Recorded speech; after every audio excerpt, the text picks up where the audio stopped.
रविवार की अगर प्रदोष पड़ जाए, कौन से दिन? रविवार की प्रदोष के दिन ये प्रयोग अवश्य कर कर देखिएगा।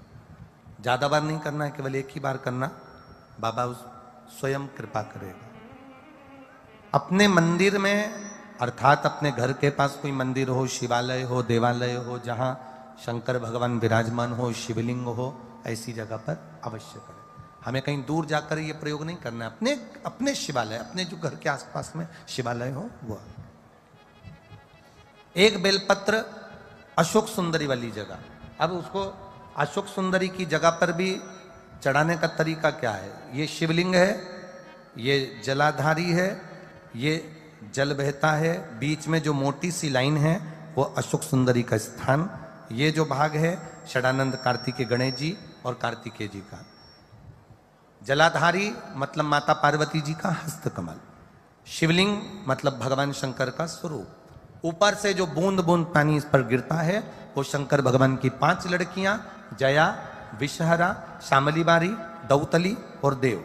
शिव जी की 5 लड़कियां ऊपर, एक लड़की शंकर भगवान की 6 नंबर की अशोक सुंदरी उनके चरणारविंद के पास, उनके गणेश षडानंद कार्तिकेय के मध्य में।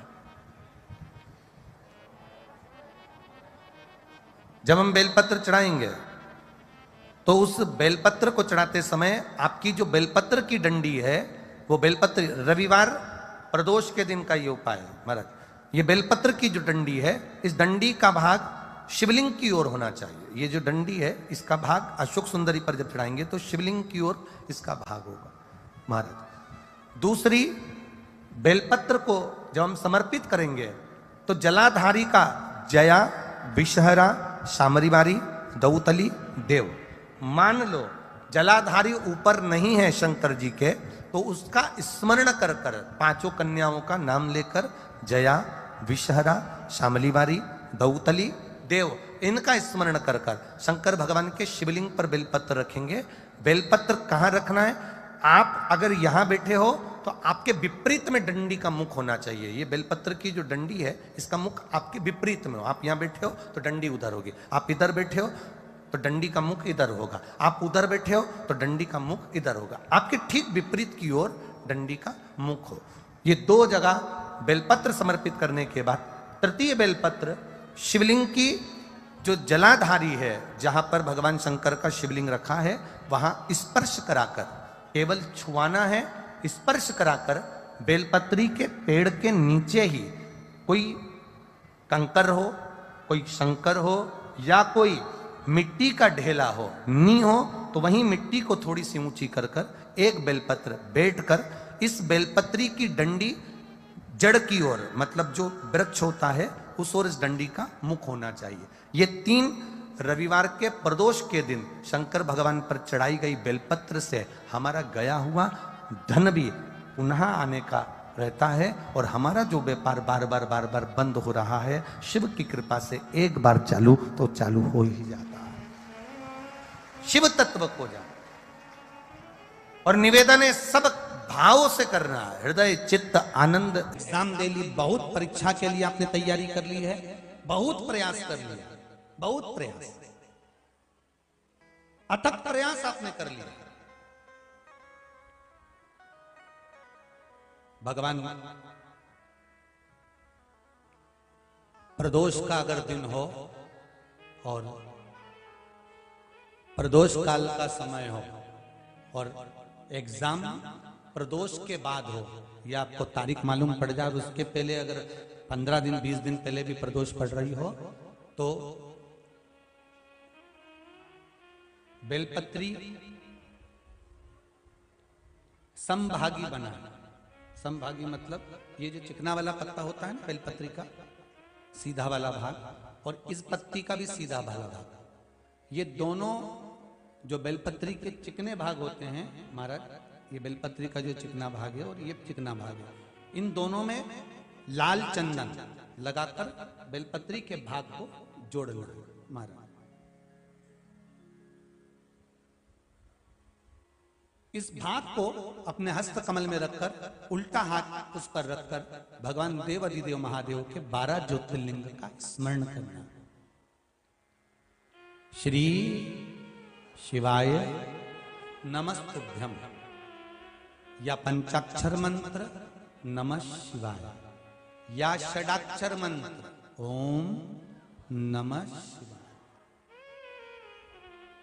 पंचाक्षर मंत्र हो, षडाक्षर मंत्र हो, श्री शिवाय नमस्तुभ्यम शिव महापुराण का मूल मंत्र हो, स्मरण कर कर उस मंत्र का अपनी कामना कहकर अशोक सुंदरी वाली जगह पर उसको छुआ कर भगवान शंकर पर उसका स्पर्श कराकर उसको लाकर नंदी का एक चरण ऊंचा भाग जहां चरण का हो, नंदी जब शिव जी के सामने होता है तो उसका एक पांव ऊंचा होता है, नंदी का जो पांव ऊंचा हो उस मंदिर में जो भी, चाहे आगे पांव हो पीछे का पांव, जो पांव उस मंदिर में हो ऊंचा, उस चरण के पास अपनी कामना कर कर रख दीजिए और थोड़ा सा मूंग, हरा मूंग थोड़ा सा, श्री गणेश जी महाराज का नाम लेकर किसी भी गौशाला में या नंदी गण जहां हो, आपके मोहल्ले में कोई नंदी हो जो घूमता हो रोड पर, कोई बैल हो, तो उसको वो मूंग खिला दीजिए और उसके बाद थोड़ा सा मूंग हथेली लेकर थोड़ा सा खिलाकर आप अपने एग्जाम पर या कोई व्यापार चालू कर रहे हो या नौकरी करना चाह रहे हो, सर्विस करना, आप उसके लिए चले जाओ, उसमें सफलता मिलेगी। पर करना किसको पड़ेगा? जो व्यापार करने जा रहा है, जो नौकरी करने जा रहा है, जो सर्विस करने जा रहा है, जो अप्लाई करने जा रहा है, जो अप्लाई के लिए आगे बढ़ने जा रहा है, कोई कंपटीशन एग्जाम में बैठने जा रहा है, करना उसको। अच्छा, शादी करना है लड़के की, उपाय कर रही अम्मा, उपाय मां कर रही है। शादी करना है बेटी की, उपाय कर रही मां। थोड़ा तो बेटा बेटी का हाथ तो लगवाओ उसमें, भले वो करने नहीं जाए पर स्पर्श तो कर दे उसको। फिर कल वाली बात आ गई महाराज, तुम समोसा खाओगे तो तुम्हारे पेट में जाएगा, वो खाएगा उसके पेट में जाएगा। तुम भजन करोगे तुम्हें मिलेगा, वो करेगा उसको मिलेगा। दान तुम करोगे तुम्हारे खाते में जाएगा, वो करेगा उसके खाते में जाएगा। श्रंभेश्वर महादेव जो नाम है,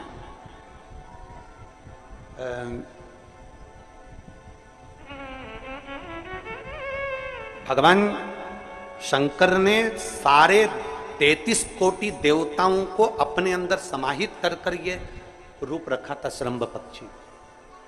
33 कोटि। मान लो आपके ग्रह अनुकूल नहीं चल रहे हो, कोई कह दे कि मंगल बेकार है, कोई कहे शनि बेकार है, कोई के रवि बेकार है, कोई के बुध बेकार है, कोई के गुरु बेकार है, कोई के शनि बेकार, कोई के ये बेकार, कोई के तुम्हारा ग्रह बेकार चल रहा है, तुम्हारी किस्मत बेकार चल रही है, तुम्हारा भाग्य बेकार चल रहा है। तो पहले तो जो तुमसे कह दे कि तेरा भाग्य बेकार चल रहा है, उसके चरण छू के उसको प्रणाम करके वापिस से जाओ। क्यों? जिसने पृथ्वी पर जन्म दिया, जिसने नेत्र दिए, मुख दिया, हाथ दिए, पांव दिए, पूरा शरीर दिया, सारी इंद्रियां दी, रहने को घर दिया, खाने को अन्न दिया, अगर कोई तुमसे कहे कि तेरा भाग्य बेकार चल रहा है तो पहले तो उसको प्रणाम कर कर वापिस आ जाओ। एक शब्द में मत सुनो, वापिस आ जाओ। क्योंकि दुनिया में आप सबसे ज्यादा भाग्यशाली हो जो भगवान ने आपको पृथ्वी पर पैदा करा। कुत्ता बना के पैदा नहीं करा, जानवर बनाकर पैदा नहीं करा, झिंगुर और कीट पतंगा बनाकर पैदा नहीं करा, सड़ते हुए कुत्ते के शरीर में इल्ली पड़ जाती है वो बनाकर पैदा नहीं करा, कीड़ा चूहा बनाकर पैदा नहीं करा। मेरे भगवान ने तुम्हें मनुष्य बनाकर पैदा करा है। जितने पृथ्वी पर मानव पैदा होते हैं ये अपने आप में भाग्यशाली होते हैं, कोई अभागा पैदा नहीं होता। कोई तुमसे कह दे तेरा भाग्य बेकार चल रहा है, तेरी किस्मत बेकार चल रही है, उसके पांव पड़ो, वहां से निकल लो, अपनी पत्रिका लपेटो और वापिस आ जाओ जन्म पत्रिका लेकर। भाग्य तुम्हारा बेकार नहीं है, तुम्हारी किस्मत बेकार नहीं है। भाग्य उसका बेकार है जो तुमको कह रहा है कि तुम भाग्यशाली नहीं हो, तुम किस्मत वाले नहीं। भाग्य उसका बेकार है जो पृथ्वी पर जन्म ले लेता है, शंकर जी के मंदिर में 1 लोटा जल चढ़ाना चालू कर देता है, शंकर के मंदिर में झाड़ू पोछा करना प्रारंभ कर देता है, वो कभी भी अभागा नहीं होता, वो भाग्यशाली ही होता है। वो अभागा नहीं है, वो भाग्यशाली है। और जितने पृथ्वी पर मनुष्य जन्म है, चाहे वो छोटे से छोटा, बड़े से बड़ा, आपका हाथ पैर शरीर सब भगवान ने दिया है, आपको करोड़पति बनाकर पैदा करा है, फिर भी आप अपने आप को अगर अभागा समझते हो तो आपके ऊपर है। किस्मत वाले हो, करोड़पति बनाकर भेजा है।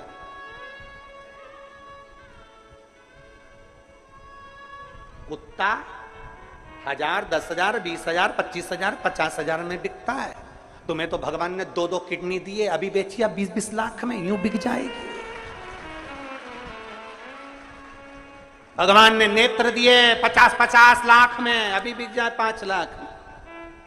एक एक शरीर भगवान ने कीमत वाला बनाकर भेजा है। किसी डॉक्टर के पास बैठना और पूछना कि कौन से अंग की कितनी कीमत होती है, वो डॉक्टर बता देगा कि तुम्हारे शरीर की क्या कीमत है। और उसके बाद भी कहते हो कि हम अभागे।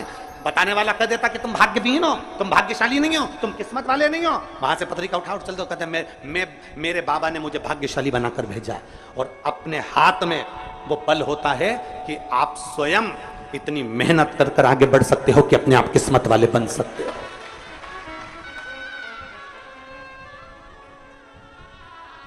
अपने आप। और हम तो बाबा चलते हैं। आप स्वयं भाग्यशाली हैं, आप स्वयं किस्मत वाले हैं। कोई कैसे कहते तुमको कि तुम अभागे हो? ना ना, हमारे बराबर भाग्य नहीं है किसी का। तुम्हारी ग्रह खराब है, तुम्हारे ग्रह खराब है। संभेश्वर महादेव का नाम 7 कनेर के पुष्प, कितने? 7 कनेर मान लो ना। ये रोड पर जो जाते हो डिवाइडर में पीला पीला फूल लंबा, जो कि पशु पक्षी कोई नहीं खाता, जहरीला फूल माना जाता है। कनेर के 7 फूल, एक बेलपत्र,